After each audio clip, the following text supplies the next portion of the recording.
grâce à Dieu notre Père. Nous le bénissons pour sa fidélité, pour ces temps où nous parlons sur la foi. Et nous voulons que chacun d'entre nous comprenne exactement qu'est-ce que la foi. Puisque sans la foi, il est impossible d'être agréable à Dieu. Sans la foi, il est impossible d'être agréable à Dieu. Sans la foi, il est impossible d'être agréable à Dieu. Et c'est très important que nous comprenions la parole de grâce et la parole d'amour de Dieu. Et pendant ces quelques jours, quelques semaines, nous avons vu la foi agir, la foi parle. Et nous restons dans ce domaine-là. La foi produit toujours des résultats. Il n'y a pas de foi sans résultat. Ne me dites pas que vous avez la foi si elle ne vous sanctifie pas, si elle ne vous délivre pas du péché, si elle ne vous guérit pas, si elle ne vous propulse pas, si elle ne vous donne pas la prospérité. Mon ami, vous n'avez pas encore compris la foi. Vous n'avez pas encore saisi la foi. Non, mon frère. Puisque dans le christianisme, on ne peut pas vivre sans foi. Et c'est la foi qui plaît à Dieu. Nous avons dit que croire là correspond à la ferme assurance des choses qu'on espère. Je crois que la parole de Dieu est la vérité. Ça ne me guérit pas, ça ne me délivre pas, ça ne me sanctifie pas. Ça, c'est la ferme assurance de ce que j'espère. Mais la deuxième partie, c'est ma responsabilité. Quand je crois fermement que la parole de Dieu est la vérité, qu'elle est supérieure à ma réalité physique, qu'elle est supérieure à ma réalité matérielle, en ce moment-là, la foi est égale à croire plus agir. Et la partie croire, c'est la ferme assurance des choses que j'espère. Qu'est-ce que j'espère? J'espère la guérison. J'espère la sanctification. J'espère la prospérité. Mais tu ne peux qu'espérer. Tu n'es qu'un simple homme, tu ne peux qu'espérer. Mais au moment où tu espères là, la parole de Dieu vient devant toi sur l'objet de ton espérance. Tu prends cette parole-là, tu l'examines, tu la regardes et cette parole-là crée en toi une ferme assurance que la sanctification est une réalité, que vivre hors du péché est une réalité, que prospérer est une réalité, que guérir est une réalité. Alors, tu as la première phrase, la première phase. Je crois ce que Dieu dit, c'est la vérité. Et cette vérité est supérieure à ma réalité. Elle est supérieure à ma réalité physique, à ma réalité financière, à ma réalité familiale. Elle est supérieure à tout ça. Mais je n'ai rien encore. Je ne peux rien avoir avec ça. Dieu me dit maintenant, si tu as la ferme assurance, si tu crois que ce que tu espères là, la parole de Dieu vient de te donner la base, le fondement, il dit maintenant, agis. Parle et agis. Parle et agis. Parle et agis. Parle et agis. Parle et agis. Quand tu parles et tu agis, ta foi devient un pont pour aller prendre dans le spirituel les choses pour les amener dans le naturel. Alléluia. Alléluia. Mon frère, ma soeur, la foi est le pont entre le monde spirituel et le monde naturel. C'est le pont. Et tu sais bien que malgré tout ce que tu as, il y a une rivière entre toi et l'autre village. Tu as tes amis là-bas. S'il n'y a pas de pont, tu peux aller. Quand on vous dit que la foi là, la foi ne peut pas échouer. Dès qu'on met le pont, tu fais quoi? Tu fais quoi? Tu traverses et tu rejoins tes amis là-bas. Le pont, c'est ça. C'est le moyen pour rejoindre Dieu. C'est le moyen pour rejoindre Dieu. Quand la foi est là, tu rejoins Dieu facilement. C'est toi qui rejoins Dieu. Dieu ne te rejoint pas. Dieu t'a rejoint il y a 2000 ans. Il a fini à 2000 ans. Il a tout accompli à 2000 ans. Il est parti ici assis. Il dit maintenant, développe ton pont. Et atteins-moi. Prends tout ce que j'ai déjà prévu. Tout ce que je t'ai donné. C'est ça l'élément essentiel de la foi. Ne me dites pas que vous avez la foi et vous vivez dans le péché. Ça, je ne croirais pas. Même le diable ne croira pas à ça. Vous vous flattez. Et si vous mourrez dans ça, vous avez un problème. Quelqu'un qui meurt dans le péché, il n'a pas fait tout le bien qu'il veut, il a des problèmes. Vous me qu'on se dit la vérité et qu'on ne se trompe pas. Alors mon frère, ma soeur, c'est important que tu comprennes ces choses-là. Puisque la foi est le pont. C'est le pont entre le monde spirituel et le monde physique. Et c'est pourquoi ce matin nous allons voir donc cet aspect-là. Le monde spirituel est plus réel que le monde naturel que nous voyons. Quand je vous dis ça, vous ne comprenez pas peut-être souvent. Le monde spirituel est composé de qui? Qui est le premier élément du monde spirituel? C'est qui? C'est qui? Dieu. Alors, dès ce moment-là, le monde spirituel est plus réel que le monde physique, oui ou non? Est-ce que Dieu est physique? Il n'est pas réel, hein?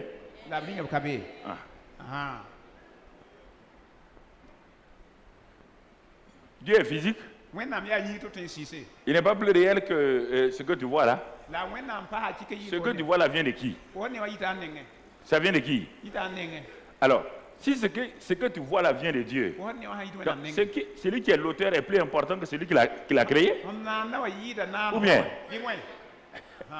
C'est si simple là. Vous voulez compliquer les choses. Le monde spirituel est plus réel. S'il n'était pas réel, pourquoi vous avez peur de Satan et de ses démons? Parce qu'eux aussi font partie du monde spirituel, non? Oui ou non? Alors, vous avez peur de pourquoi? Vous avez peur d'eux? Parce qu'ils ne sont pas réels. Si c'est pas vrai, pourquoi vous tremblez devant les démons et devant Satan? Vous tremblez pourquoi? Vous tremblez pourquoi? Parce qu'ils sont réels. Et comme ils sont réels, alors en ce moment-là, vous faites tout pour vous protéger. Mais c'est pourquoi Dieu vous permet vous-même maintenant d'entrer dans le monde spirituel. Le monde spirituel là, dans lequel vous rentrez par votre foi et du fait que vous êtes né de nouveau en esprit, alors ça vous met aussi au même niveau que Dieu et les anges et les démons. Donc tout chrétien né de nouveau est élevé dans le monde spirituel, est positionné dans le monde spirituel. Ces vérités-là, vous devez les avoir tous les jours. Il dit vous êtes assis dans les lieux spirituels au-dessus à la droite de Christ, au-dessus de toute domination, de toute autorité. Ce n'est pas des promesses, c'est des faits. Quiconque est né de nouveau est assis automatiquement par sa nouvelle naissance. Il acquiert la nature divine. Et quand il acquiert la nature divine, alors il devient participant de cette nature-là. En devenant participant de la nature divine, donc il n'a plus rien à faire avec Satan. Il est supérieur à Satan. Il est supérieur aux anges. Alors, si vous êtes des fils, vous devez honorer votre père en marchant avec lui par là. Papa dit que si tu veux marcher avec lui, marche avec moi par la foi. Et tu me plairas. Alors, en ce moment-là, puisqu'il m'a donné la foi, il n'a pas d'aller acheter la foi. Il n'a pas d'aller chercher la foi. Il m'a dit, il m'a donné la foi. Ou bien, tu n'as pas donné la foi? Comment tu as fait pour être chrétien? Tu as la foi, oui ou non? Tu as la foi. Sans ça même, on ne t'appelle pas croyant. Alors, tu as la foi. Dieu te dit de l'exercer. Exercer la foi, c'est exercer la foi. Tu exerces tous les jours tes bras pour prendre les choses. Tu exerces tes pieds pour aller d'un point à un autre. Tu exerces tous les membres de ton corps pour faire quelque chose. Alors, Dieu te dit, exerce simplement ta foi. Car le Hébreu 11, verset 3 nous dit, Hébreu 11, verset 3 nous dit ceci, c'est par la foi que nous reconnaissons que le monde a été formé, le monde naturel là, par la parole de Dieu. En sorte que ce qu'on voit n'a pas été fait des choses visibles. Oui, bien, ce que vous voyez là, ça n'a pas été fait des choses visibles. Laissez les gens de la chose à parler. Laissez-les parler. Donc, n'a pas été fait des choses visibles. Donc, si ça n'a pas été fait des choses visibles, ça a été fait par la quoi? Mon frère, ma soeur. C'est important. Donc, ces choses-là n'ont pas été faites par les choses visibles. Il dit c'est par la foi que tu reconnais. Par la foi. C'est la foi qui reconnaît que le monde physique actuel là vient de l'invisible. Alors la foi reconnaît que le monde spirituel est plus réel que le monde physique. Parce que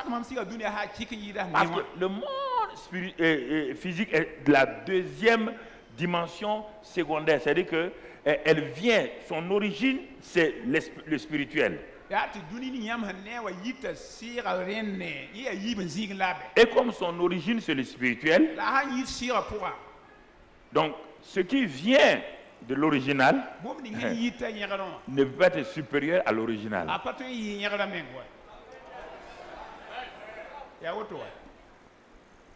Ce qui vient de l'original ne peut jamais être supérieur à l'original. C'est pourquoi tout ce qui vient de Dieu est mortel. Alors que lui, il est immortel. Pour être immortel, il faut être de la même dimension que Dieu. Et pour être dans la même dimension que Dieu, il faut naître de nouveau. Quand on est né de nouveau, on est participant de la nature. Alléluia. Alors, on commence à comprendre les choses de Dieu. On commence à comprendre ce que Dieu nous enseigne. Mon frère, ma soeur, alors le monde spirituel affecte toujours le monde physique.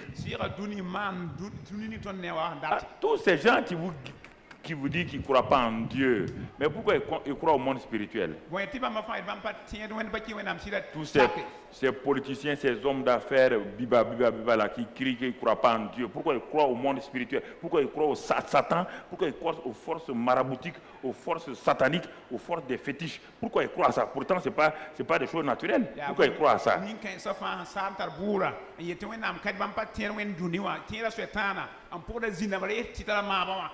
Pourquoi ils croient à ça?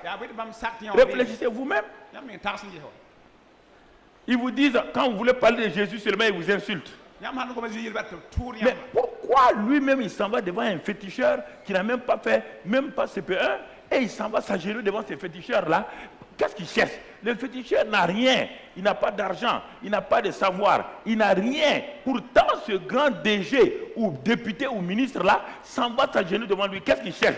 Parce qu'il y a un monde spirituel que ce féticheur a qui peut l'aider. Alors, si eux, ils ont la foi pour aller chez les féticheurs, toi, tu n'as pas la foi pour aller chez les hommes de Dieu. Et chez Dieu, quelque chose ne va pas.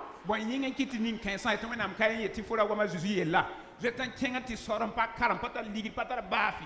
Yati, ti sors pas ta dunia to, à tu dunia quand tu indiqué, en son bamba, yari quitté, tu tiens bien, la forme massa, mana want for thinking when I'm a sida, en sartasi à dunia tourne fouille. Le monde spirituel est réel partout. Si la dunia ha chixiga fan, vous ne pouvez pas échapper au monde spirituel. Il est positif ou négatif. Vous ne pouvez pas échapper. Si vous échappez à l'un, l'autre vous écrase. Il vous écrase. Il n'y a pas de neutralité dans ça. Le monde spirituel est réel. Vous devez être en colère contre vous-même. Parce que regardez comment ces gens-là ont la foi pour aller chez un féticheur. Ils ont la foi pour aller donner des millions pour être protégés. Et toi, tu as ça gratuitement, tu joues avec ça. Et tu as ça gratuitement, tu ne comprends pas.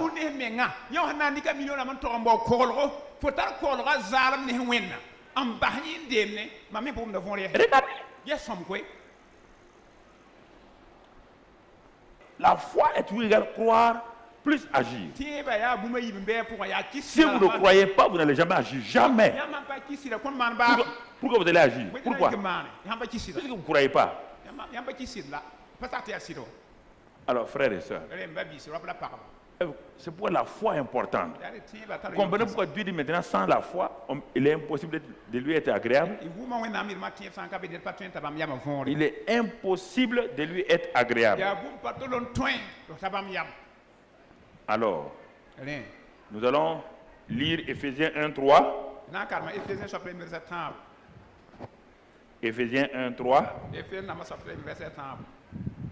Béni soit Dieu le Père, notre Seigneur Jésus-Christ, qui nous a bénis de toutes sortes de bénédictions spirituelles dans les lieux célestes en Christ. Ah oui. Dieu nous a de toutes sortes de bénédictions spirituelles dans les lieux célestes en Christ. Donc, au niveau de Dieu et du monde spirituel, nous sommes quoi? Maintenant, toutes ces bénédictions que tu veux là sont où déjà? Dans le monde spirituel. Et le monde spirituel, c'est contrôlé par qui? Le Saint-Esprit. Le Saint-Esprit est où? Donc, toutes les bénédictions de Dieu sont où? Et qui va les extraire? Qui va les extraire? Tu les extrais par quoi? Écoute, le sol du Burkina Faso était rempli d'or. Est-ce que nos parents ont pu enlever l'or? Il leur manquait quoi? Des machines pour extraire l'or. Oui ou non? Est-ce que ceux qui dormaient sur ces terres-là étaient des gens riches? Oui ou non? Est-ce qu'ils ont pu être riches? Est-ce que le sous-sol du Burkina Faso était rempli d'or? Oui, c'est en 1995 que l'or est venu au Burkina.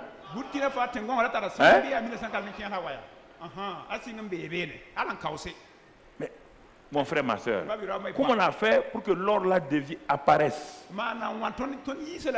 Que l'or soit rendu visible? C'est pas des machines qui sont allées extraire et qui ont montré voici l'or du Burkina Faso. Mais l'or était déjà où? Au Burkina Faso. Et dans le sol du Burkina Faso. Mais il manquait quoi? Des machines. Maintenant qu'ils ont eu des machines, est-ce qu'il y a eu problème pour aller ouvrir? Aujourd'hui, même les enfants là, quand on dit qu'il y a l'or quelque part, ils s'en vont, oui ou non? Alors, je vous pose la question. Le même Dieu dit que lui l'a déposé en nous à notre nouvelle naissance. Il a déposé en nous Vous voulez trop réfléchir. Au lieu d'accepter ce qu'on voulait vous réfléchir, il a déposé en nous. Dès le moment où le Saint-Esprit vit en toi, Dieu a déposé en toi toutes les bénédictions spirituelles. Les bénédictions spirituelles dans tous les domaines. Puisque tout ce que tu veux dans le physique là a son correspondant spirituel. Si dans le spirituel il n'y a rien, tu ne peux rien avoir dans le physique. Si tu n'as rien de correspondant dans le spirituel là-bas, tu ne peux pas avoir le correspondant dans le physique.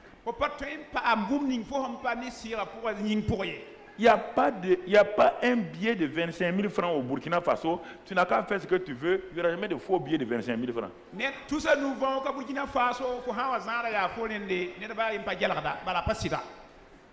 Pour qu'il y ait un faux billet, il faut qu'il y ait d'abord quoi? S'il n'y a pas de vrai billet, il ne peut pas avoir de faux billets. Il y a des choses qui sont simples. Je ne sais pas pourquoi vous cherchez autre complication. La vie spirituelle est simple, elle est simple. Oui. Oui. Tout ce qui est spirituel est rendu visible par la foi dans le monde physique. C'est simplement ça. Tu ne peux rien avoir dans le physique si dans le monde tu ne crois pas ce qui est fait dans le monde spirituel. Ce n'est pas aujourd'hui que Dieu va faire des choses pour toi. Dieu a fini. Il a tout fait. Jésus a tout fait. Le roi des rois. Il a tout fait.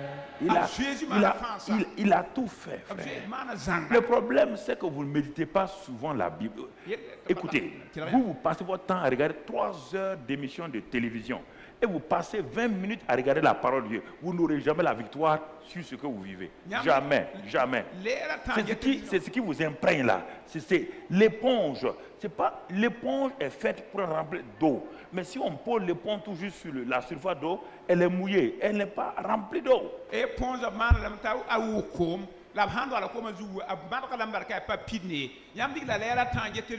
ne sais pas qu'est-ce qui peut vous attirer dans la télévision, un chrétien. Qu'est-ce qui peut vous attirer dans la télévision? Quel programme? Ça vous donne quoi? Ça vous donne quoi? Rien. Ça vous apporte quoi? Des informations qui vous déforment. Je ne sais pas. Je ne sais pas. Si vous avez des informations, regardez bien les journaux télévisés. Je ne sais pas quel est le journal télévisé que vous avez regardé et vous avez dit, oh là là, gloire à Dieu, c'est bon. Lequel? Quand vous avez fini, vous êtes comment?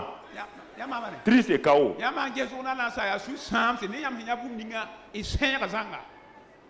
Hein?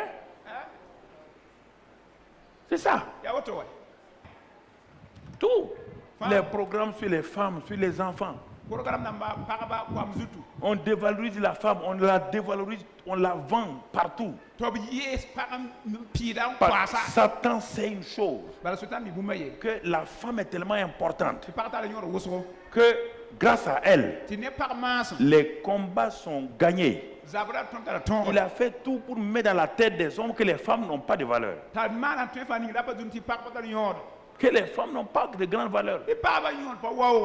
Il a fait croire au pasteur qu'une femme ne peut pas prêcher alors que voici un don que Dieu vous donne. Vous l'égligez et voici cet homme-là qui ne sait même pas prêcher et vous dites que parce qu'il est un homme. Il est écrit que la postérité de la femme va écraser la tête du serpent. Je vous pose la question. La postérité de la femme qui écrase la tête du serpent et une femme qui prêche, quel est le plus grand?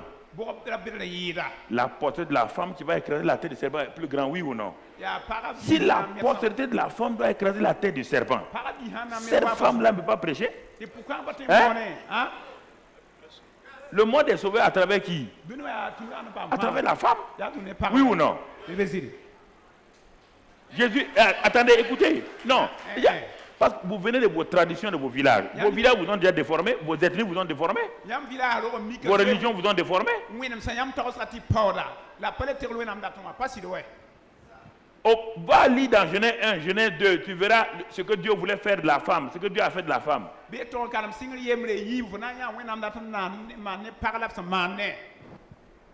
Va lire là-dedans. Va lire là-dedans. Mais combien de gens croient à cela? Ils ne croient pas à cela. Satan n'est pas idiot. On te dit, voilà ton aide semblable à toi. Voilà ta colonne vertébrale. Voilà tes piliers, c'est la femme. Voici celle qui protège ton dos. Et tu as un adversaire. Il va tout faire pour faire quoi? Pour que tu ne crois pas que cette femme-là est utile. En ce moment, tu es quoi? Tu es exposé, oui ou non? Alors qu'on dit que le serpent que Dieu a maudit là, il est devenu un reptile. Le serpent n'est pas un reptile, il est devenu un reptile. Et la nourriture du serpent aujourd'hui, c'est quoi? La poussière. La Bible dit qu'à cause de ce que l'homme a péché, l'homme lui-même maintenant devient poussière. Donc la nourriture de Satan, c'est qui? C'est l'homme. Est-ce que la femme est la nourriture de Satan? Qui va écraser la tête du serpent? Hein? Ça vient de qui? De l'homme ou de la femme? Alors, vous croyez que Satan va laisser cette femme-là simplement faire l'écraser de sa tête, sa portée écraser sa tête comme cela? Il a fait quoi? Il a pris l'homme de son côté. Satan et l'homme sont ligués pour combattre les femmes. C'est pourquoi les hommes maltraitent leurs femmes dans leur maison. C'est pourquoi tout le temps ils sont en train de dominer leurs femmes. Ils sont en train de maltraiter leurs femmes. Ils laissent leurs femmes qui les jouent, ils s'en vont prendre d'autres femmes. Vous ne comprenez pas la Bible. C'est pour ça qui fait le malheur. Genèse 1, Genèse 2, Genèse 3, ce sont les seuls passages authentiques de la Bible. Tout le reste est venu de la chute.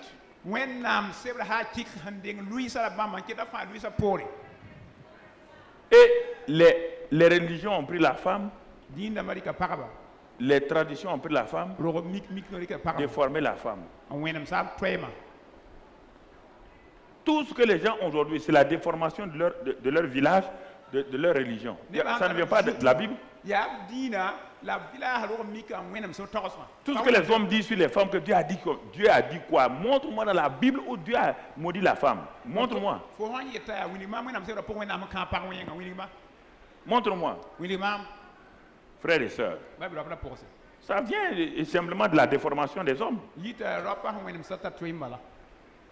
On te dit que de porter des armes, le casque sur la tête, la ceinture, la cuirasse de justice, le bouclier de la foi, l'épée du Saint-Esprit, tout, les chaussures que donnent les pieds. Regarde très bien. Face à l'ennemi, tu es équipé. Mais il y a une partie qui n'est pas équipée, c'est où? Ton dos. Alors Dieu dit, cette femme que j'ai mise là, elle va protéger ton dos. Sinon l'ennemi va te poignarder dans le dos comme il veut. Et c'est pourquoi beaucoup d'hommes sont poignardés dans leur dos parce qu'ils méprisent leur femme.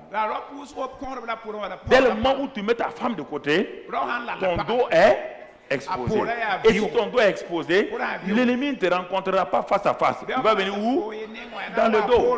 Et c'est pourquoi tu souffres. Il faut que vous compreniez la réalité de la Bible. Vous voulez mélanger vos connaissances religieuses, vos connaissances ethnico-coutumières avec la Bible. Ça ne marche pas.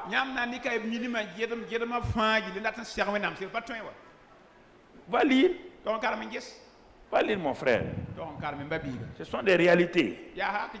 Alors, le monde spirituel là, dans lequel, qui est plus réel que le monde physique, et Dieu dit que c'est la foi qui permet d'aller prendre les choses spirituelles pour les amener dans le monde naturel. Et il me dit que dans le monde spirituel, je suis déjà béni de toutes les bénédictions spirituelles en Christ. Alors, je vais te donner quelques exemples ce matin Regardons d'abord le psaume 91, versets 11 et 12. 91, versets 11 et 12. D'abord le verset 11. Car Dieu ordonnera à ses anges de te garder dans toutes tes voies. Et les anges te porteront sur les mains de peur que ton pied ne heurte contre une pierre.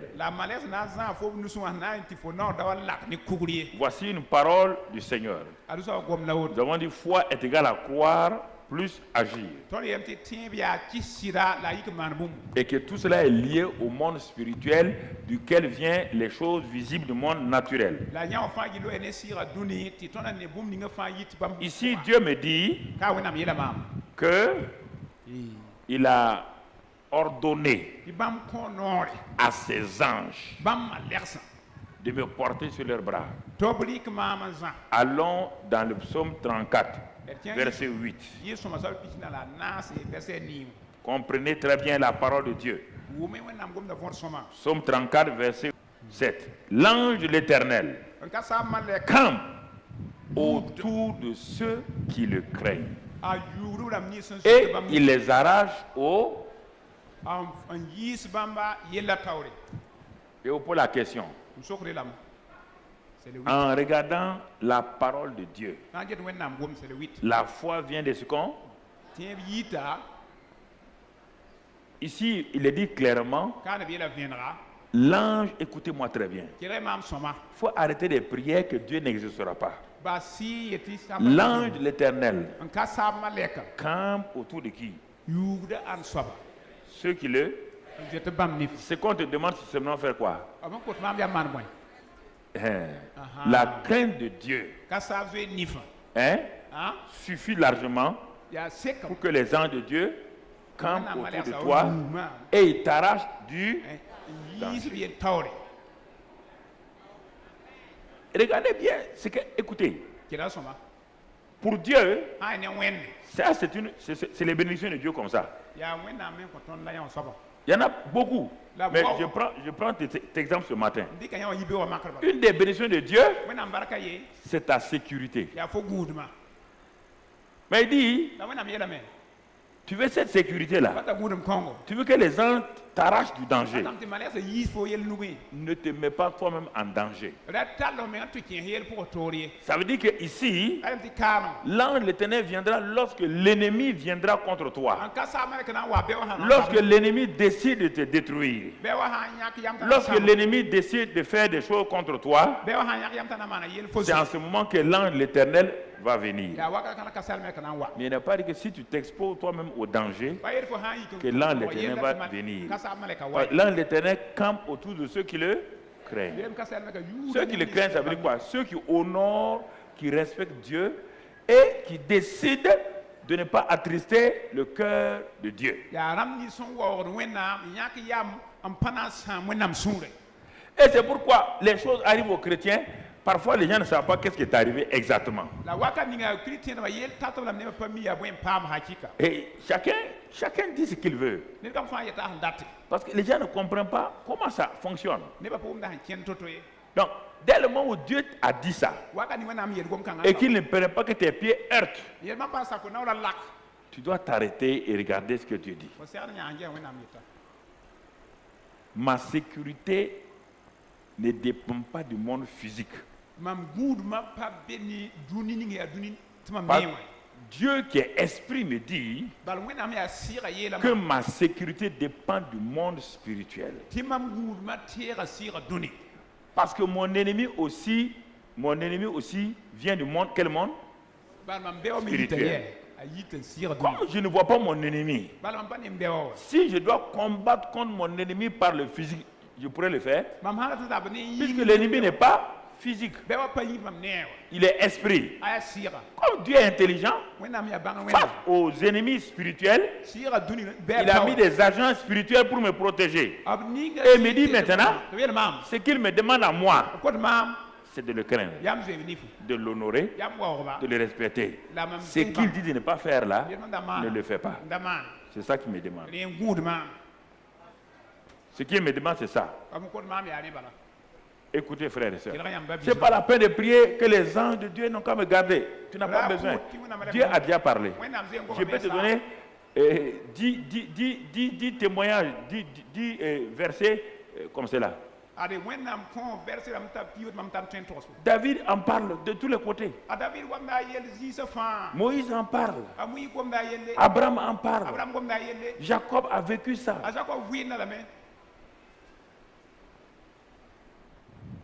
C'est une réalité.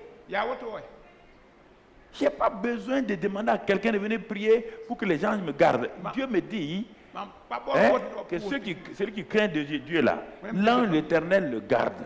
Le garde. Voici ce qui me donne la ferme assurance.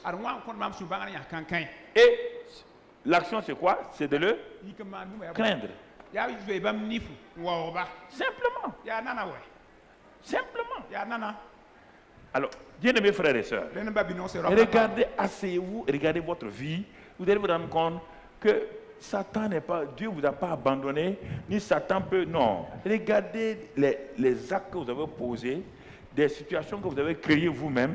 Il faut mieux les corriger. Si vous ne les corrigez pas, non seulement Dieu ne viendra pas, et l'ennemi aussi ne vous laissera pas. Donc, il faut bien regarder votre vie pour voir est-ce que vous êtes connecté réellement à la parole de Dieu.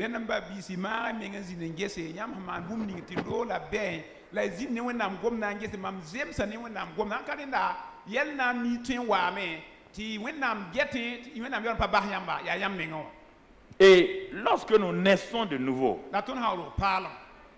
notre homme intérieur a des sens spirituels.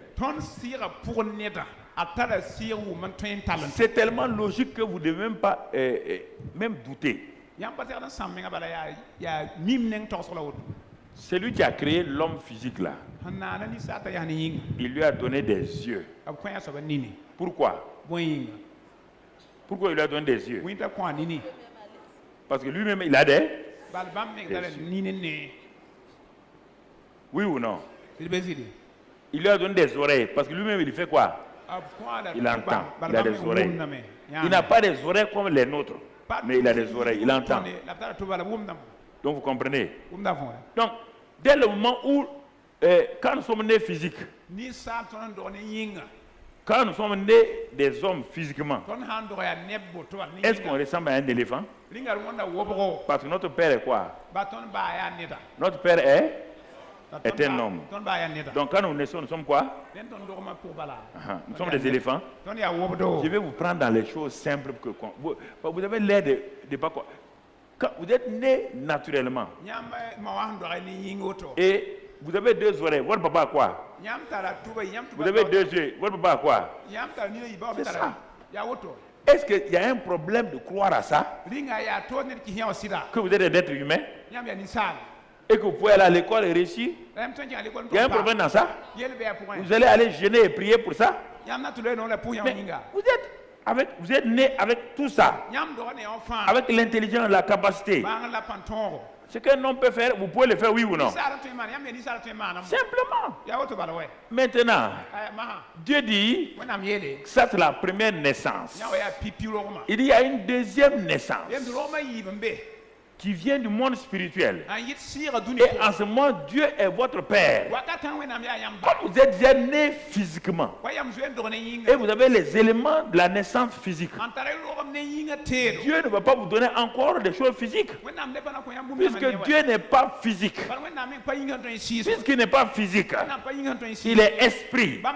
S'il dit qu'il vous fait naître de nouveau, il vous fait naître de nouveau dans le monde spirituel, alors il va vous donner aussi des sens spirituels. Il va vous donner des yeux spirituels. Il va vous donner des oreilles spirituelles. Mon frère, ma soeur, quand il vous donne ça, c'est pour que vous puissiez comprendre le monde spirituel. Que vous compreniez le monde spirituel. C'est pourquoi, frères et sœurs, ceux qui deviennent féticheurs là, marabouts, les vrais, pas des faux, ils sont en connexion avec qui? Ils entendent la voix de qui? Ils voient les réalités de qui? Alors, Satan, ils sont nés de nouveau dans le monde de qui?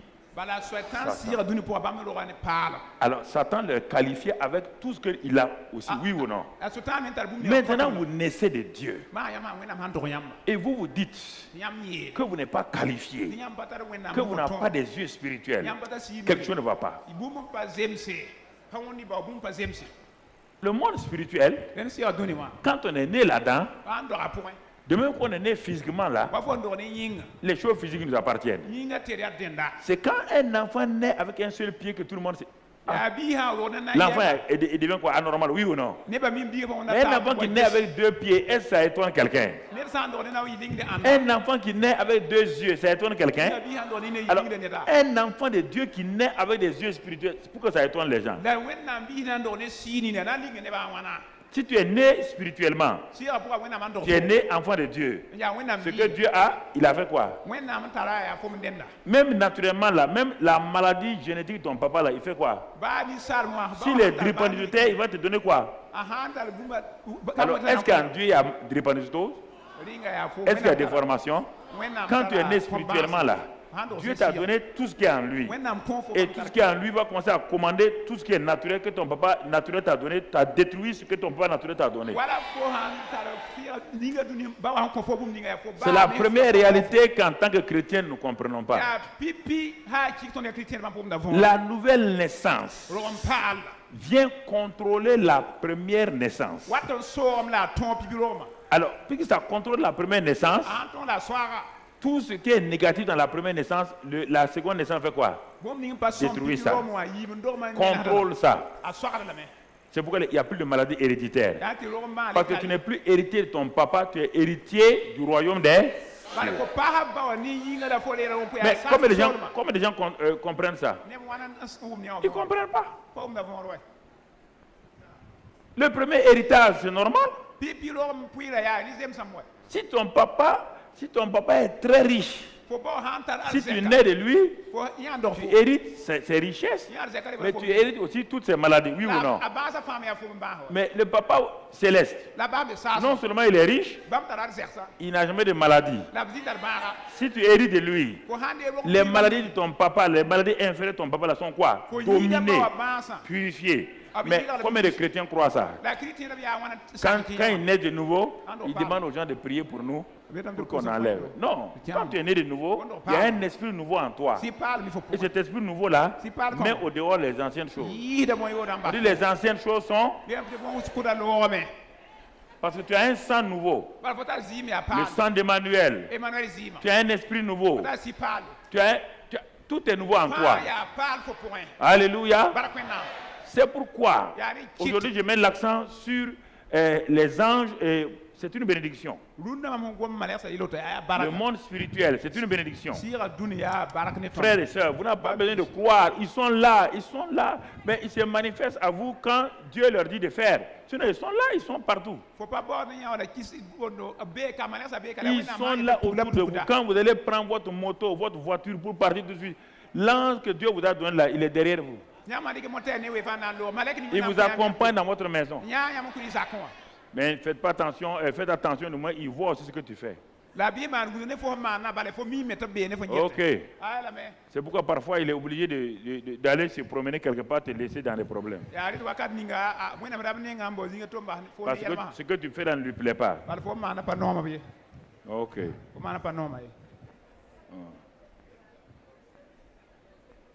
Mon frère. Lisons dans 2 Rois 6. 2 Rois 6. 2 Rois 6. Verset 11. Élisée est venu plusieurs années après David. David avait déjà exprimé les vérités sur les anges, sur le monde spirituel. Et c'est quoi exactement? C'est lorsque le roi de Syrie voulait faire la guerre contre le roi d'Israël. Alors, il se réunissait dans un lieu. Avec son état-major, il préparait leur plan. Écoutez-moi très bien. D'un côté, nous avons une armée puissante, physiquement, naturellement.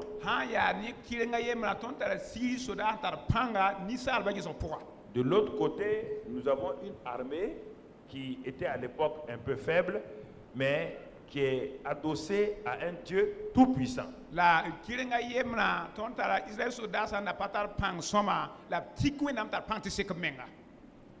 Donc, mon frère, ma soeur, qu'est-ce qui s'est passé exactement?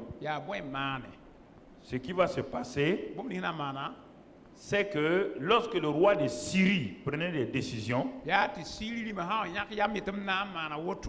alors de l'autre côté, du côté israélite, naturellement, est-ce qu'ils étaient au courant de ce que le roi de Syrie faisait? Non. Très bien. Ils n'étaient pas au courant. Donc, ils n'étaient pas au courant de ce que le roi de Syrie faisait. Mais chaque fois, le roi de Syrie était étonné de voir que tout ce qu'il disait était révélé et que l'armée israélienne arrivait à l'endroit précis ou bien s'éloignait du danger ou en tout cas arrivait à les vaincre.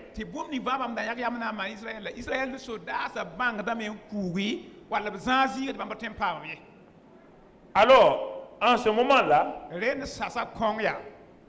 qu'est-ce qui va se passer? On va venir maintenant dans 2 Rois 6. 2 Rois 6. Le roi de Syrie en eut le cœur agité. Il appela ses serviteurs et leur dit: ne voulez-vous pas me déclarer lequel de nous est pour le roi d'Israël? Donc, dans les armées, automatiquement, on pense à qui? À quoi? À un espion. Ouais, le monde naturel est comme ça. Il y a un espion, il y a un traître parmi nous. Comprenez ces choses-là et vous allez avoir l'assurance. Verset 12. L'un de ses serviteurs répondit: personne. Ô roi, mon Seigneur. Mais Élisée, le prophète qui est en Israël, rapporte au roi d'Israël les paroles que tu prononces dans ta chambre à coucher.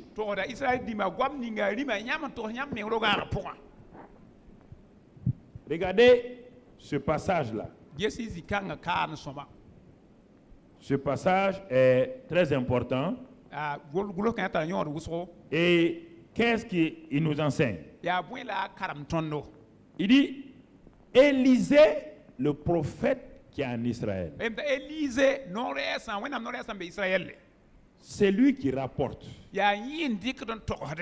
Comment il fait pour rapporter? Puisque dans le monde naturel, Élisée n'est pas en Syrie. Écoutez, frère, c'est ça que vous devez comprendre. Jusqu'à présent, vous croyez que le christianisme est une religion et c'est pourquoi vous n'arrivez pas à comprendre exactement comment ça fonctionne.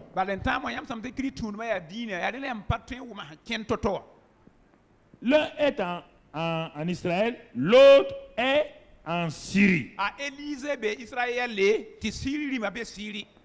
Et ce qu'il dit dans sa chambre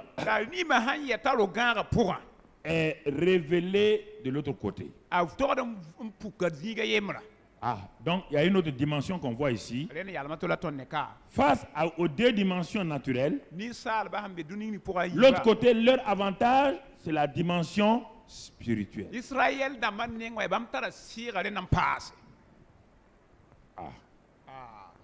La dimension spirituelle. Et cette dimension est manifestée par Élisée. Ça veut dire que Élisée, vous savez pourquoi encore ce pays comme Israël là, aujourd'hui, ils peuvent rester chez eux et écouter ce que je dis ici. C'est sur la base de tout ça là qui font des exploits que même les grands pays ne peuvent pas faire. C'est à cause de ça qu'ils font ça. À cause de ça.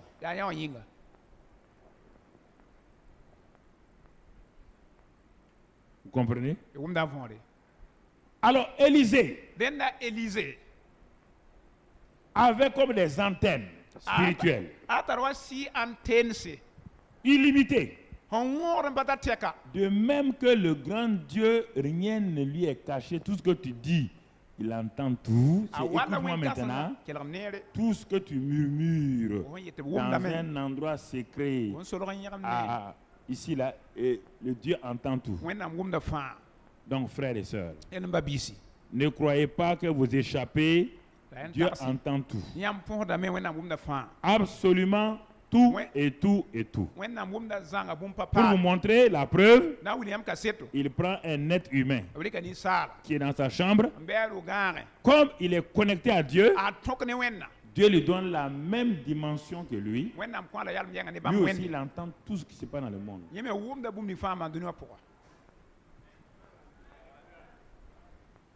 En esprit, il n'y a pas de distance, il n'y a pas de temps. En esprit.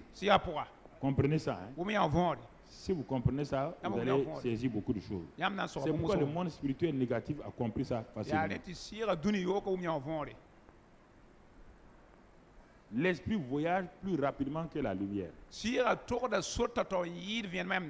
La lumière fait partie du monde naturel. C'est pourquoi les yeux naturels ne peuvent pas voir un ange. Parce que l'ange voyage plus rapidement que et les yeux naturels n'ont pas cette capacité de voir ces choses-là. Donc il te faut des yeux spirituels. Tu comprends? Alors, mais Élisée a des oreilles spirituelles qui sont partout comme des radars, qui captent tout. Je vais vous dire une chose, si vous ne comprenez pas ces vérités-là, votre vie chrétienne sera monotone. Ah ouais, on va prier, on va demander ça. Et le monde spirituel? Tu es en connexion avec le monde spirituel et Dieu? Et toi, tu es comme ça, tu ne comprends rien, tu n'entends rien. Autour de toi, tu ne vois rien. Il faut que ce soit tout le temps quelqu'un qui prie pour toi. Comment vas-tu avancer? Comment, mon ami? Tu vas avancer. Donc, tu comprends? Alors, c'est revenu quoi? Tu comprends? Alors, le roi de Syrie est tellement choqué qu'il a dit au verset 13, 14 et 15. Il a dit d'aller prendre, il a envoyé des chevaux et une forte troupe qui arrivait de nuit et qui enveloppait la ville où était Élisée.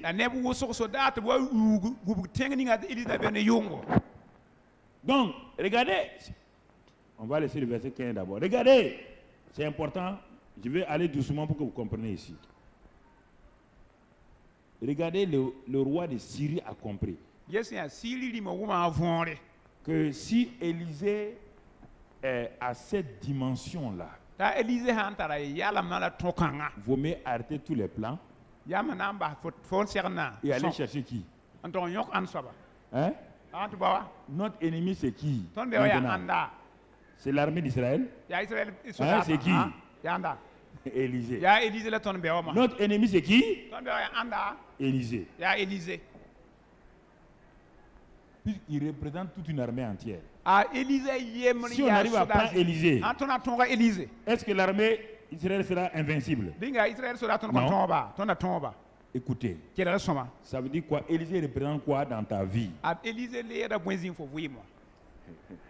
Élisée représente ta vie spirituelle. Satan est derrière ta vie quoi? S'il arrive à étouffer ta vie spirituelle, tu peux le combattre? Écoutez-moi. S'il arrive à bloquer ta méditation de la parole, la prière, tu peux opérer?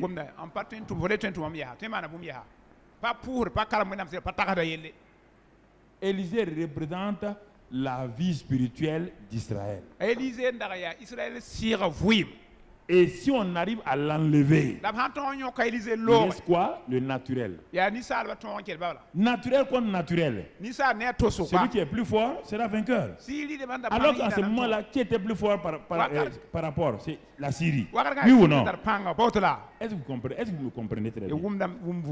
Si votre vie spirituelle est paralysée par l'ennemi, si votre spirituel n'est plus nourri par la parole, la prière n'est pas là. Si vous ne développez pas ça là, Satan a plus peur de vous. C'est pourquoi il est derrière votre vie spirituelle. Il n'est pas derrière votre matériel. Hein. Satan s'en fout du matériel. Il donne des richesses aux gens dans le monde entier. Il donne des milliards et des milliards aux gens. Mais ce qu'il n'aime pas, c'est la vie spirituelle que tu as. Il est ça. Il n'arrive pas à te contrôler. Vous comprenez? Il n'arrive pas à vous contrôler. Et c'est ça, il fait de vous. Parfois, je suis étonné. Les gens disent, Pasteur, Dieu m'a béni ici.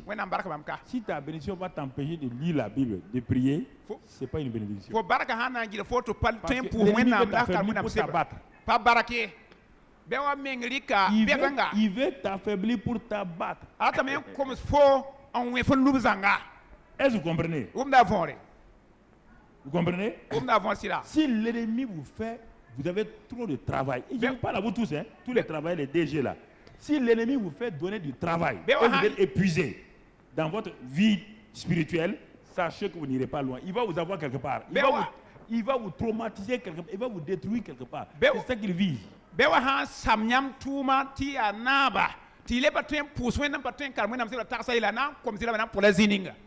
Qu'est-ce qu'il veut? Vous déconnecter avec Dieu. Ah oui, pasteur, il faut me comprendre. On a trop de travail. Ok, moi je vous comprends. Mais Satan s'en fout, il vous comprend pas. Un homme qui n'a plus de vie de prière, qui n'a plus de méditation, qui n'a pas de vie de prière d'église, ce n'est pas la peine d'être prophète. Son échec n'est pas loin. Ou bien il vit dans l'échec déjà, son échec n'est pas loin. C'est ça Élisée. C'est ça. Vous comprenez Élisée maintenant? Donc le roi de Syrie veut quoi? Il veut qui? S'il arrive à attraper Élisée, naturellement lui il est plus fort que qui? Il a l'armée de l'autre côté. Est-ce qu'il peut résister? S'il arrive à prendre ta vie spirituelle, il ne peut plus résister. Tous les jours, il y a forum, il y a séminaire, il y a quoi, c'est tout le temps des séminaires avec des perdièmes. Les perdièmes vont te perdre.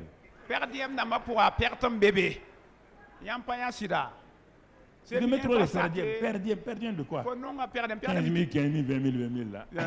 Et en ce temps, tu ne viens plus à l'église, tu ne pries plus, tu arrives, tu es fatigué, tu dors. Tu te lèves le matin fatigué, tu vas, une semaine, regarde ta vie, il n'y a plus rien. Il n'y a même plus l'envie même de parler à Dieu. Tu es complètement... Est-ce que vous comprenez? Satan est comme ça. Il est comme ça.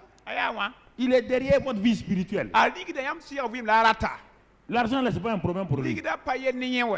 C'est pourquoi je vous dis que votre vie spirituelle est claire là. L'argent là coule.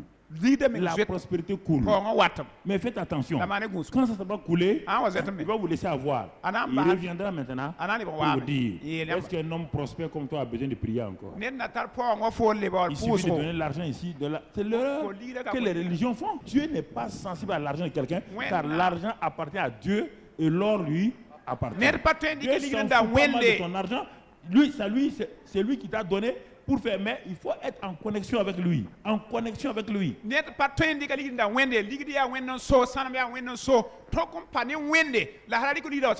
Comprenez ça très bien. Hein? Le problème, ce n'est pas votre élévation. Non.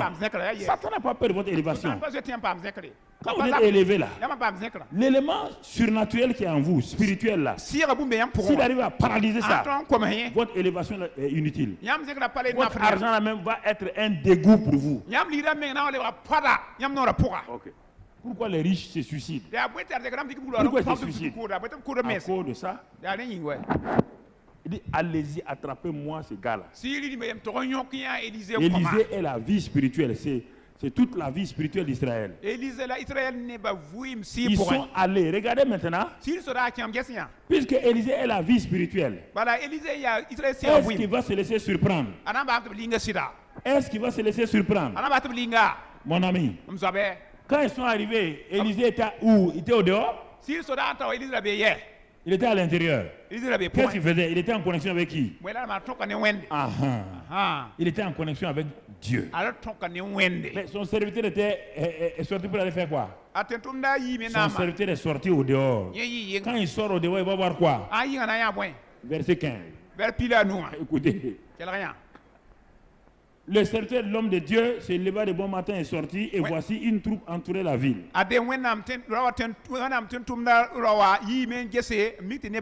des chevaux et des chars. Le serviteur dit à l'homme de Dieu, ah mon Seigneur, comment ferons-nous? Écoutez-moi, frères et sœurs. On a deux armées. L'armée de Syrie face à l'armée d'Israël. Les deux armées sont dans le naturel. À cause de ça, l'armée de Syrie est plus forte. Mais du côté d'Israël, leur point fort, jusqu'à présent ils n'ont pas été attaqués. S'ils avaient été attaqués, ils seraient vaincus. Dieu n'a pas permis qu'ils soient attaqués à cause d'Élisée.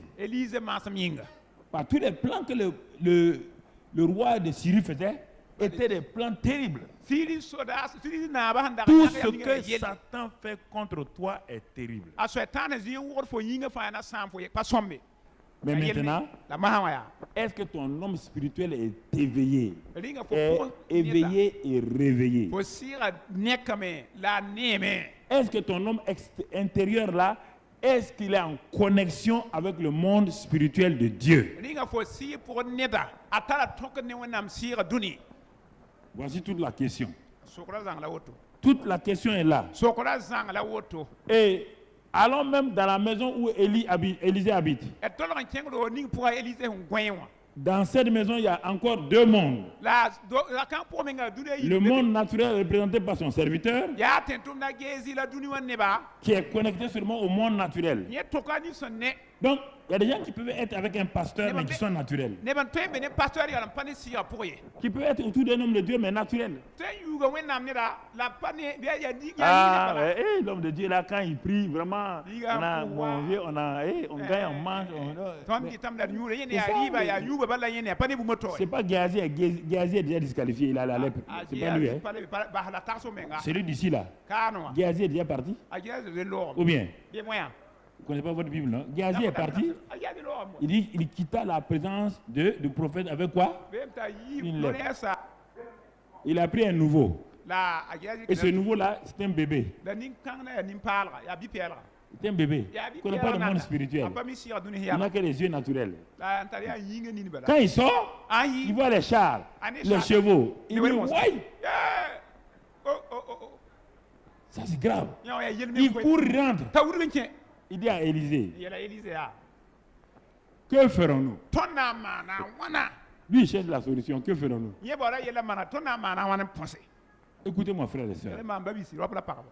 L'homme charnel cherche tout le temps des solutions. L'homme spirituel a déjà là. C'est différent. Totalement différent. Quelle est cette solution? Regardons le verset 16. Verset 16. Qu'est-ce qu'il est écrit? Élisée répondit, ne crains point. Car ceux qui sont avec nous sont en plus grand nombre que ceux qui sont avec eux. Écoutez, il y a quelque chose d'important ici. Pourquoi Élisée a fait cette déclaration? Il y a deux éléments principaux sur lesquels Élisée s'est appuyé. Le serviteur a vu quoi? Des chevaux et des chars. Des Syriens. Ça, Ça, c'est le monde naturel. Je vous pose la question. Pour que Élisée parle comme ça, il y a deux éléments principaux sur lesquels il s'appuie. Premier élément, c'est la parole de Dieu, dite par David. Que l'ange de l'Éternel campe autour d'eux et il les garde de quoi? David a déjà précédé qui? Élisée. Donc déjà, Élisée s'appuie sur la quoi? La parole de qui? Donnée par David.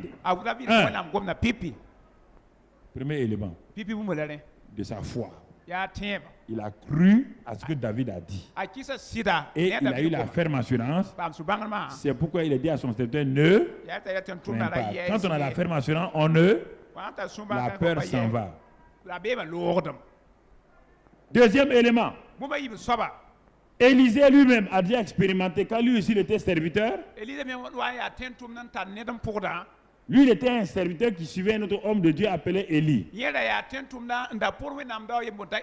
Quand Élie devait être enlevé, Élie a dit, ah, si tu arrives à me voir, si tu as des yeux, si tu as des yeux, quand tu suis un homme de Dieu, tu n'as pas de Dieu spirituel. Si tu ne développes pas tes yeux spirituels, et si tu ne me vois pas partir, ce que tu demandes là ne viendra pas. Et c'est en ce moment-là que Élisée a ri. Et quand les chars de Dieu sont venus, les chevaux de Dieu sont venus, qui les a vus? Élisée les a. Il a créé, mon père, char d'Israël et ça. Alors, donc, Élisée, dans cette situation-là, avait deux éléments. Premièrement, la parole de Dieu. Dieu nous aura du danger. Deuxièmement, les chars et les chevaux syriens ne sont rien. Car dès le jour où il a vu Élie partir des chars de feu et tout, il sait que ces chars de feu sont toujours où? Autour de lui, autour de ceux qui est là. Et c'est pourquoi il dit, ceux qui sont avec nous sont plus nombreux. Ceux qui sont avec nous là, il faut s'appuyer sur la parole de Dieu et la révélation. S'il n'est pas sûr de ça, il va faire quelque chose tout à l'heure là que personne n'osera faire. Alors, comme le jeune serviteur n'était pas très sûr, le verset suivant, Élisée va prier. Qu'est-ce qu'il dit à Dieu?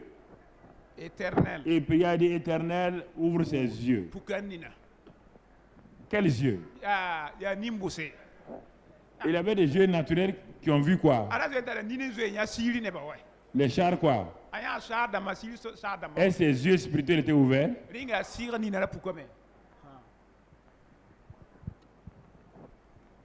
Les yeux spirituels, ce n'est pas l'imagination. Ce n'est pas tes pensées. C'est une réalité spirituelle. Les chars qui étaient là, étaient des chars réels. Et qui vit la montagne pleine de chevaux et de chars, simplement. Chars de quoi? Quand Élie partait, Élisée a vu quel char? Chars de quoi? Est-ce que ces chars lui ont quitté la vie d'Élisée? Écoutez-moi, frère et sœur. Si vous ne croyez pas à ce que Dieu dit, vous pouvez faire tout ce que vous voulez. Alors, en ce moment-là, l'homme, le serviteur de Dieu, a eu confiance. Et le verset 18-20 maintenant, regardez ce qu'Élisée va faire. Les Syriens descendirent vers Élisée. Il adressa alors cette prière à l'Éternel. Et il frappait d'aveuglement cette nation. Même il dit maintenant de fermer leurs yeux quoi? Est-ce que les Syriens ont des yeux spirituels? Est-ce qu'il a dit d'ouvrir leurs yeux spirituels? Il a dit de faire quoi? De les aveugler. Est-ce que vous comprenez? Il dit à Dieu, ouvre les yeux de mon serviteur. Lui, il voit le monde surnaturel, les chars et tout. Mais il dit à Dieu, même les yeux naturels des Syriens là, ferme-les. Ferme-les. Regardez quand vous connaissez le monde spirituel. Quand vous connaissez le monde spirituel de Dieu. Quand vous apprenez à connaître ce monde, ce que je vous dis là, c'est la foi. Tout cela, c'est la foi. La foi d'Élisée. Il est branché au monde spirituel par la foi. La prière qu'il a faite là, c'est la prière de la foi. Il demande à Dieu de frapper toute une armée d'aveuglement. D'aveuglement. Et comme la foi d'Élisée plaît à Dieu, Dieu va le faire. Quand votre foi plaît à Dieu et que vous le craignez, Dieu va exaucer votre prière.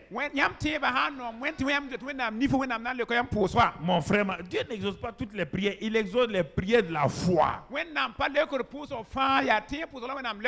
Et continuons, lisons là, pour terminer ce passage-là. Et il leur dit, ce n'est pas ici le chemin. Ce n'est pas ici la ville.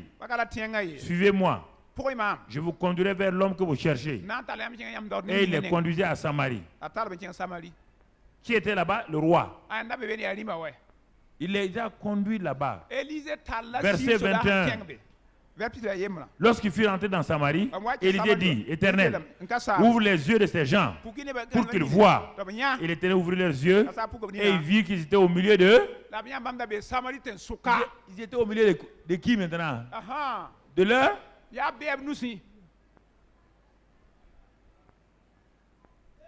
Et regardez la vie de la foi avec le monde spirituel. La vie de la foi avec le monde spirituel. Vous devenez un dominateur. Vous dominez les circonstances et les situations.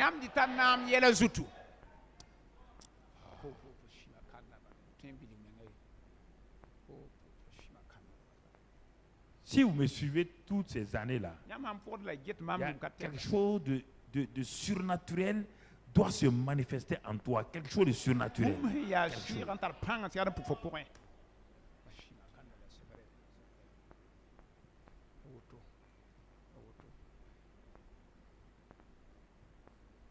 Hier, à Abidjan, on me racontait le témoignage d'une famille de 5 personnes. Une famille musulmane.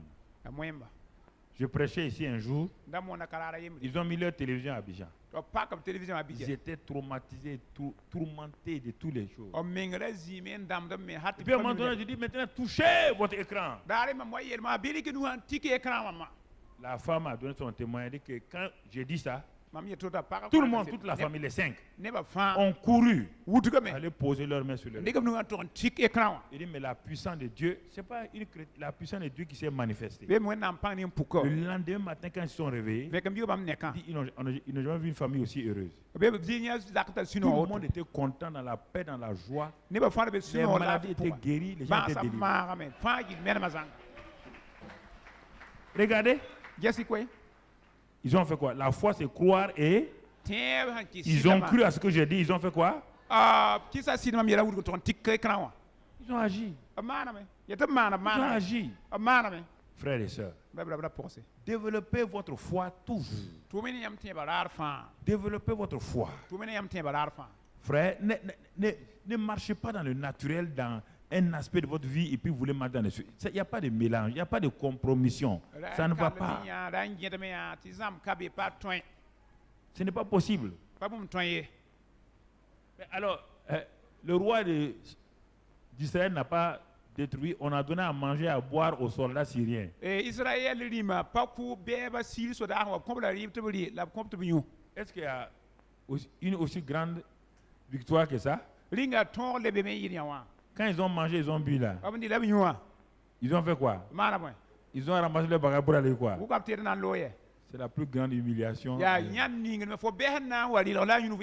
L'armée, une armée, tes adversaires te gagnent. On ne te tue pas. Pour que dire que tu es mort comme martyr. On te donne à manger, à boire. On te remet tes armes. On dit de partir.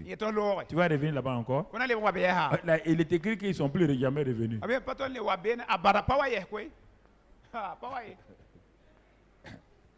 Est-ce que vous entendez la parole de Dieu? Pour terminer, on va voir Daniel, la vie de Daniel. Le surnaturel. La foi. Qu'est-ce qu'elle vous amène à voir? Élisée, un jeune homme. Regardons un autre jeune homme appelé Daniel. Un prophète a prophétisé dans Jérémie 25, verset 11. Un prophète a prophétisé Jérémie 25, verset 11. Que le peuple de Dieu va aller en captivité pendant 70 ans. Mais qu'au bout de ces 70 ans-là, Dieu va venir à leur secours. Et il va les délivrer. C'est ça que Jérémie 25 et Jérémie 29 disent. Bon, on va avancer maintenant. Et quand cela s'est passé, la chose est arrivée comme Jérémie l'a dit. Et ils ont été envoyés en captivité à Babylone. Et on a surtout amené beaucoup de jeunes gens, d'enfants. Et parmi ces jeunes gens, il y avait un des jeunes appelé Daniel. Un jeune homme qui avait développé la crainte de l'Éternel. Il a développé la crainte de l'Éternel. C'est le commencement de la sagesse. La crainte de l'Éternel montre que tu es sage. Montre que tu as pris un chemin de sagesse. Frères et sœurs, n'essayez pas de vivre deux vies. Deux vies, c'est une vie terrible. N'essayez pas, ça vous fait du mal à vous, mais ça ne fait pas du mal à un pasteur. N'essayez pas de vivre une vie ici, et puis en ville là, vous vivez une vie anachronique. Ça vous fait du mal, ça ne fait pas du mal au pasteur. Vraiment, c'est ta vie personnelle. Tu es libre de la mener comme tu veux. Mais ne sois pas un hypocrite. Pour toi-même. Ne sois pas un hypocrite. Alors, bien-aimés frères et sœurs, Daniel ayant développé ça, quand les 70 années sont arrivées, personne, ils étaient des milliers et des milliers d'esclaves, mais personne n'a pensé à ça. Dieu a, frère, la protection divine vient du fait que vous le craignez. Dieu ne protège pas les chrétiens, Dieu protège ceux qui craignent l'Éternel. Il ne faut pas modifier les versets bibliques. Hein. Dieu protège ceux qui le craignent. Voilà.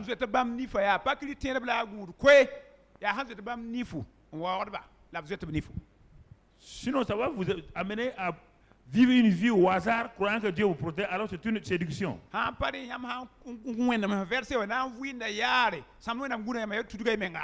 Donc, Daniel suivait les prophéties. On vous dit que vous serez esclave 70 ans. Et les Daniels sont partis à l'âge de 30-35 ans. Vous êtes esclave. S'il ne lisait pas les Écritures, comment il saura que les 70 ans sont arrivés? Il priait, il jeûnait, il lisait les Écritures. Quand il a vu que les 70 années arrivaient, il a commencé à faire quoi? À développer sa vie de prière. Vous entendez? Il a commencé à développer sa vie de prière intensément. Daniel 9, verset 9. 3. Daniel 9, verset 3. Daniel 9, verset 3. Daniel chapitre verset 10. Et Daniel dit, je tournais ma face vers le Seigneur Dieu afin de recourir à la prière et aux supplications, en jeûnant et en prenant le sac et la cendre. Quand? Si on avait lu le verset 2 et 1, tu allais comprendre qu'il parle de 70 ans.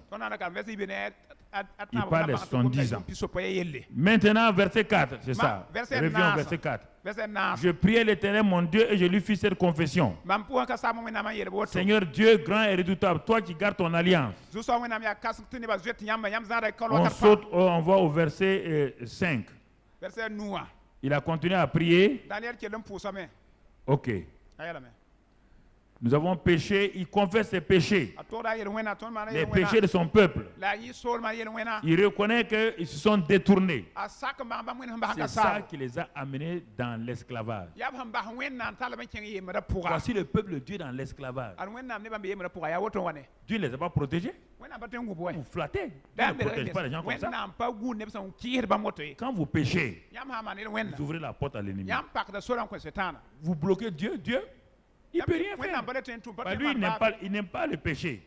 Il a horreur du péché. Alors, comprenez? Il ne peut pas venir dans le péché. Non. Vous voyez? Écoutez ici. Écoutez.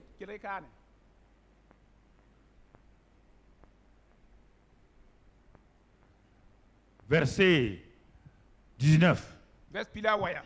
19. Seigneur, écoute, Seigneur, pardonne.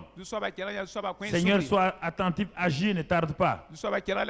Par amour pour toi, ô mon Dieu, car ton nom est invoqué sur ta ville et sur ton peuple. Je parlais encore. Je priais. Je confessais mon péché, le péché de mon peuple d'Israël. Et je présentais mes supplications à l'Éternel, mon Dieu, en faveur de la sainte montagne de mon Dieu. Je parlais encore dans ma prière. Quand l'homme Gabriel, pas de l'ange Gabriel, que j'avais vu précédemment dans une vision, s'approcha de moi d'un vol rapide au moment de l'offrande du soir. Il m'instruisait et s'entretint avec moi. Il me dit, Daniel, je suis venu maintenant pour ouvrir ton intelligence. Verset 23. Lorsque tu as commencé à prier, la parole est sortie et je viens pour te l'annoncer, car tu es un bien-aimé. Sois attentif à la parole et comprends la vision. Ça, c'est la première vision de Daniel. Comme il craint Dieu là, dès qu'il a prié, dans le monde spirituel, tout de suite, Dieu a déclenché la réponse. Vous avez entendu ce que l'ange lui a dit, hein? Tu crains Dieu? Tu es humble? C'est pourquoi Dieu m'a envoyé. Il dit, ton cœur plaît à Dieu. C'est pourquoi Dieu m'a envoyé. Dieu n'a pas envoyé Gabriel ailleurs. Il n'était pas le seul. Même il y avait Shadrach, Meshach, Abednego. Il n'a pas envoyé l'ange chez eux. Il a envoyé mon frère. Soit quelqu'un, ma fille, soit quelqu'un.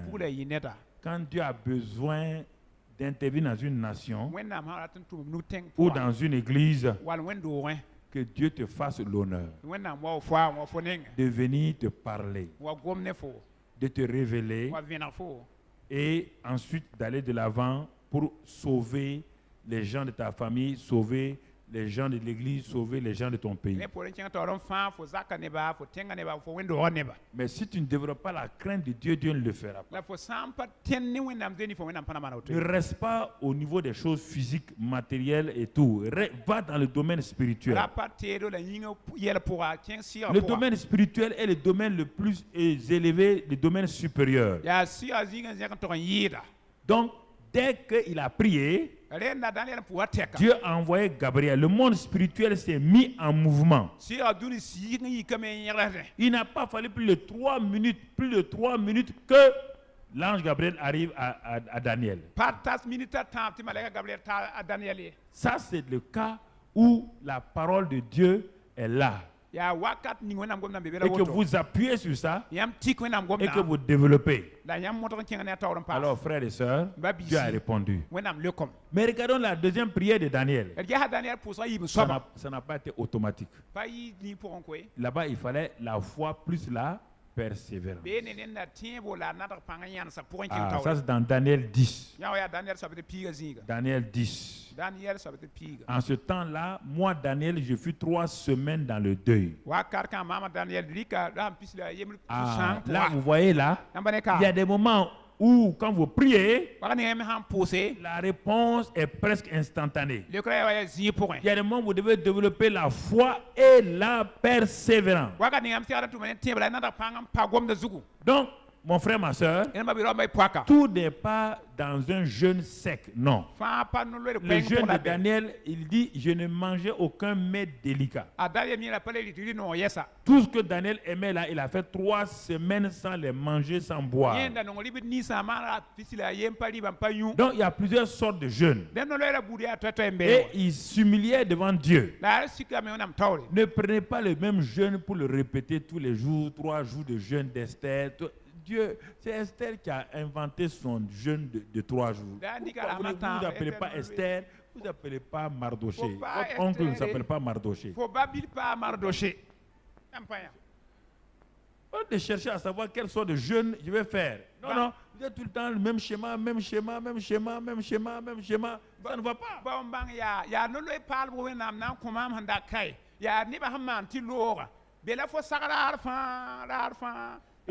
Et c'est ce jeûne-là. Tu vas voir qu'il est plus difficile que 3 jours. Ta femme met les meilleures places sur la tête, Dieu dit ne mange pas. Mange ça là, bois ça. 3 semaines. 3 semaines. Les meilleurs repas pas devant toi. Tu t'assois et tu ne manges pas. Va faire ça. Tu vas comprendre que ton jeûne dessert là va être derrière. Il ne faut pas mettre Dieu dans une moule que si on fait jeûne dessert, Dieu. Qui vous a dit ça? Dieu a dit à Esther de faire jeûne dessert. Hein? Esther ne voulait pas jeûner. Écoutez-moi, son oncle a dit que si elle ne part pas voir son mari là, si les gens là décident de tuer les juifs, elle aura des problèmes, oui ou non? En réalité, qu'est-ce qui a fait que Esther a jeûné? C'est la peur du châtiment, oui ou non? Pas parce que Dieu lui a dit. C'est elle qui a dit à ces gens, venez, on va prier, aidez-moi à prier. Dieu voit ce que Dieu va faire. Ne prenez pas ça maintenant pour en faire Sangaouli. Jeûne d'essai. Crée ton jeûne, tu t'appelles qui?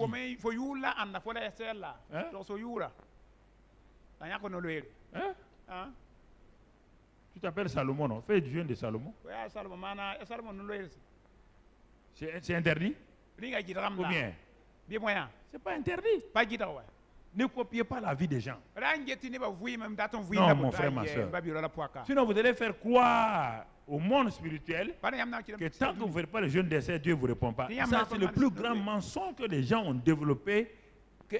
Donc, vous voulez dire à Dieu, si moi je fais jeûne d'essai, tu dois me répondre. Dieu te dira, je ne te réponds pas. Tu ne peux pas m'imposer un jeûne. Et quand dans la Bible, là, les jeûnes là, parfois, jeûne de demi-journée, ça suffit largement. Jeûne où tu ne manges pas de la viande, ça suffit largement. Attention, je ne parle pas aux paresseux qui ne veulent pas jeûner aussi là. Attention.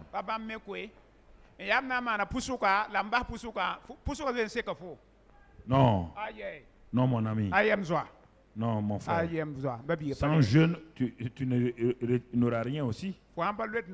Jeûne, ça veut dire que tu t'humilies devant Dieu. Parce que quelqu'un va répondre, voilà.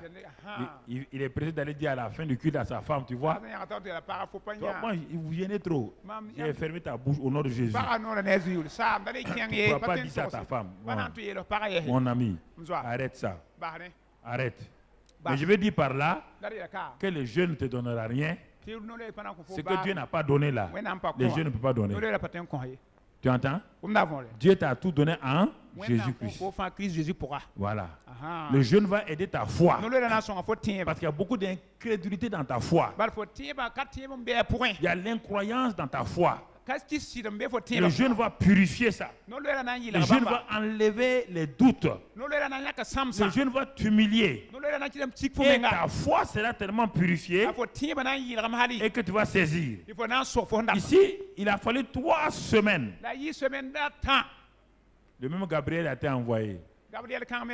Cette fois-ci, le monde spirituel a dit, hein? On n'a pas surveillé Daniel, c'était dangereux. Quand il a pris la première fois là, en 3 minutes, Dieu l'a exaucé. Maintenant là, Satan a fait quoi? Il a dit au second ciel là, c'est moi qui règne là-bas. Fermez le second ciel. Ne laissez pas Gabriel passer. Gabriel était un messager. Dans le ciel, j'étais plus gradé que lui. Dans le ciel, moi, Lucifer est devenu Satan. Parmi la hiérarchie là, j'étais plus gradé que Gabriel. Gabriel ne passera pas. Gabriel est venu. Il a essayé. Il n'a pas pu. Il est retourné. Mais qu'est-ce qui a fait que Dieu a continué? Ce n'est pas Dieu. Qu'est-ce qui a fait que Dieu a continué à conserver? Daniel a continué à faire quoi? À prier et à jeûner. Il a continué à prier et à... Et en ce moment-là, ça a permis quoi? Ça a permis maintenant que Dieu envoie qui? Michel. Quand Satan a vu Michel venir, il a dit, l'affaire est cuite maintenant. Parce que on se connaît au ciel. C'était lui notre chef. Donc, il est toujours quoi? Chef. Il sera toujours quoi? Chef. Même dans le second ciel, il est. Dans le troisième ciel, il est quoi? Sur la terre, il est quoi? Il dit, bon, Satan dit dégager. Les démons ont dégagé. Quand ils ont dégagé, ce n'est pas Michel qui est descendu. Qui est descendu? Gabriel. Gabriel est le messager. Et Michel est le chef de l'armée. C'est différent. Chacun joue son rôle. Amen. Que vous soyez des messagers de Dieu au nom de Christ Jésus. Que Dieu fasse de vous des grands messagers. Des hommes et des femmes qui obéissent à la voix de Dieu. Qui glorifient le Seigneur. Qui exaltent le nom du Seigneur. Qui bénissent le nom du Seigneur. Et que Dieu vous conduise en cela. Et la foi a fait que Gabriel est descendu. Gabriel a donné, il dit, mais dès le premier jour, tu as prié là. Dès le premier jour. Ta prière a été exaucée. Dès le premier jour. Mais pourquoi? Il dit, non, le prince... Il m'a résisté. Il m'a résisté. Heureusement que tu as continué à prier. Maintenant, la prière, le jeûne la font quoi? Ça maintient l'atmosphère. Quand tu as commencé à prier, ça n'a pas marché. Mélange ça de jeûne. Si ça n'a pas marché, continue. Continue. Continue. Continue. Continue. Parce qu'il y a des exaucements qui sont automatiques. Il y a des exaucements où Dieu veut regarder ton cœur. La foi est là. Continue seulement. Ça veut dire que il y aura une telle grande percée que quand ça va venir là, comme tu seras étonné. Ne fais pas comme Zacharie. Il a prié, il a jeûné, il a prié, il a jeûné, mais il n'attendait pas l'enfant. Quand même Gabriel est venu, ta prière a été exaucée. Il dit, ah bon? C'est maintenant que tu viens. Oui? Non, oui. Il a prié, jeûné, mais sans foi maintenant. Sa prière, c'est jeûne. Mais pourtant, regardez Corneille. Corneille n'est pas un chrétien, c'est un païen. Lui aussi, il jeûnait, il priait, il donnait des aumônes. Ça a tellement plu à Dieu qu'il a envoyé encore un ange. Donc, frères et sœurs, la prière, le jeûne, la manifestation de la foi. Tout ça, ça va vous aider vous-même à recevoir les choses venant de Dieu. La prière et les jeûnes sont importants. Ça va soutenir votre foi. C'est pourquoi les disciples ont dit à Jésus, pourquoi on n'a pas pu chasser ce démon-là? Jésus dit, c'est à cause de votre incrédulité. Mais votre incrédulité là n'ira pas si vous n'ajoutez pas le jeûne et la prière. On n'a pas de le jeûne et la prière chasse les démons. Non. Si vous êtes incrédule, le jeûne et la prière vont vous aider à mettre de côté votre incrédulité. Et ça va vous permettre maintenant de faire une percée de foi pour obtenir ce que vous voulez. Donc, le jeûne et la prière, c'est l'huile d'engrenage qui permet à votre moteur spirituel de bien tourner pour permettre à votre foi de se détendre, aller prendre ce qu'il y a. Mais un moteur sans eau et sans huile va cramer. Donc c'est pourquoi le jeûne et la prière ont leur rôle pour aider la foi. On va prier pour terminer. Excellent Père de grâce. Nous sommes là ce matin. Là parce que nous sommes situés dans ta présence.